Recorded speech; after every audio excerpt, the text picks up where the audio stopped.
Sikhism is the world's fifth largest religion. A Sikh's uniform, right, a beard and turban, and all the articles of faith, when I wear them, I'm representing equality, justice, fairness. I'm telling the world that this is what I stand for and this is what I will fight for.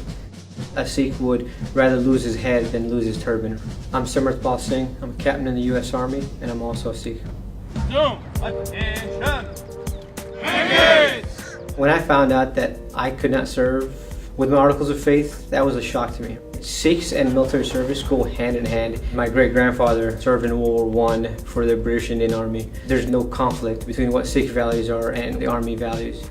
I started my military career at West Point when I was 18.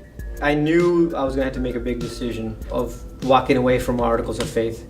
The grooming standards as far as shaving were codified so that everyone in the military, soldiers, looked the same. And I was standing in line right outside the barbershop and thinking, well, here it is, right? And I sat down and the ladies at the barbershop were surprised. I had long hair. I had hair all the way to my back. I don't know if they understood what was going on. My entire life was changing. You know, everything, my self-image, everything was being shattered. And that's when I had to make a decision, right? And the decision I made was I'm going to choose to serve my country and figure out a way to come back to my articles of faith later on.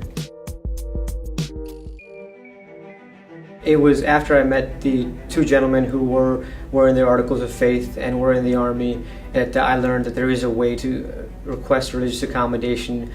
I was simply asking for what I believed were my rights. And March 31st was when I received the permanent accommodation. And I had to pause, 10 years later, it had finally happened.